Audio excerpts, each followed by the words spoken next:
This video is intended to be a supplement to the first video on how to temper chocolate on the stove. Please watch that video too if you need more information on tempering. And now, welcome to Dante's Inferno bonbons. It is 84 degrees right now, so hell may be an exaggeration, but it is much too hot for my cold blood. But anyway, before summer actually ends in this hemisphere of the world, I'm going to take you along while I experiment.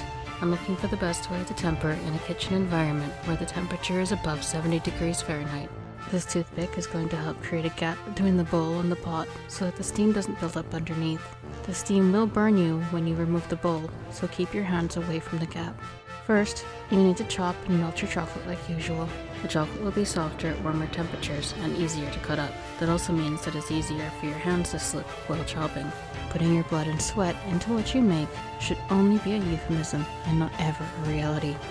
Her sweat and blood went into this cake.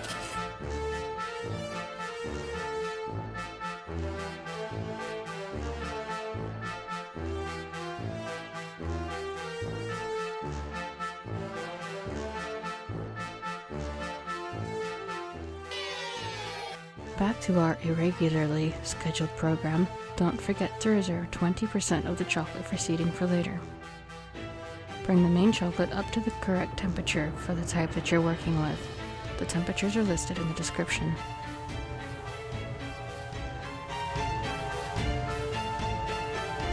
Once the chocolate has come up to temperature to melt all of the cocoa butter crystals out, I remove it from the heat and put the steel bowl directly in an ice bath. This is going to shock the chocolate on the bottom of the bowl, which is normally a sin, but I'm going to be bad and do it anyway to see what happens. I added the seed chocolate and started stirring. It's kind of hard to see, but the chocolate on the very bottom hardened immediately. This chocolate is not tempered, it is just shocked into firming and is not what I want. The hardened, untempered chocolate at the bottom wasn't remelting, so I removed it from the ice bath and stirred until all of the shocked chocolate melted again. After 5 minutes or so of more stirring, it was at the right temperature for rewarming. I put it back on the warm water bath and carefully brought it back to the correct temperature. Now that it is at the right temperature, it feels too loose. The Form 4 crystal development isn't there yet. It cooled too rapidly to develop enough of the crystals and now needs more agitation. Time to test. 10 minutes in the fridge and it seems to have set, but I am not 100% certain. So I'm using pliable silicone molds that I can force the chocolate out of in case this goes badly. I'm also going to test which is better for the chocolate to set. One mold for the fridge and one for the freezer. The freezer mold was set in 10 minutes.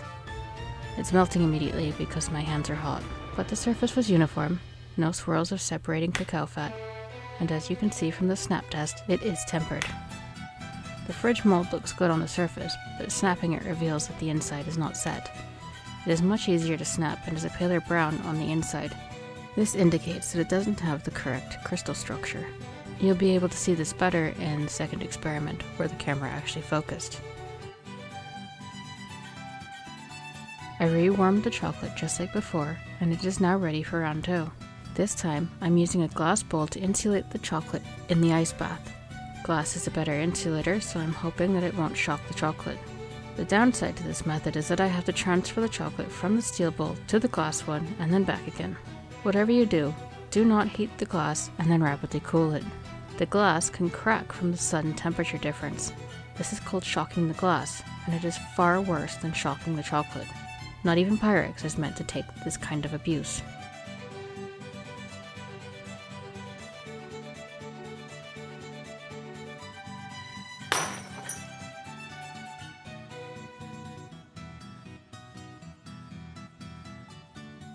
I added the sea chocolate the same as before in experiment 1.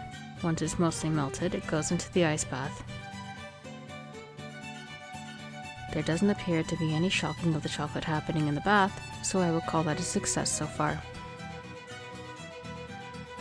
I let the chilled bowl cool the chocolate the rest of the way while still stirring it. Agitation is important for crystal growth. Once it was cooled to the correct temperature for crystal growth, I transferred it back to the steel bowl to gently warm it up to working temperature.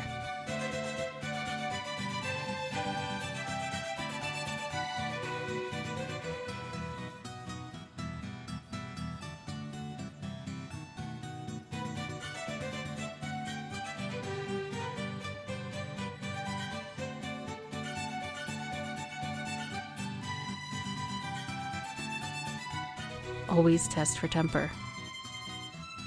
Once again, one for the fridge and one for the freezer. The camera is in focus this time, fortunately.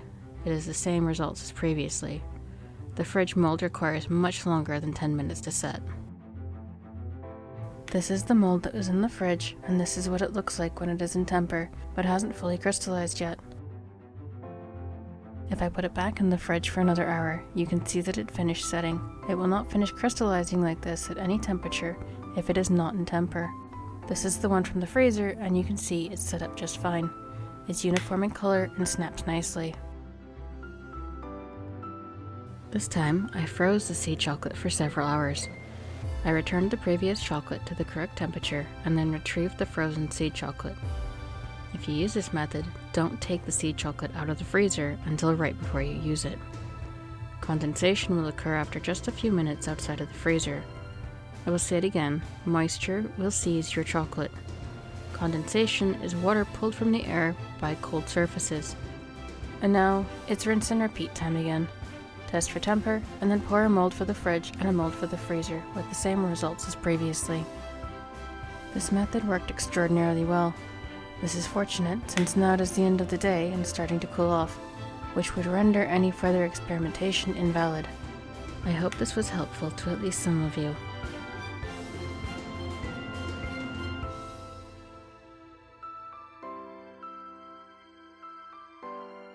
And as always, parting is such sweet sorrow, so subscribe to make sweets with me again.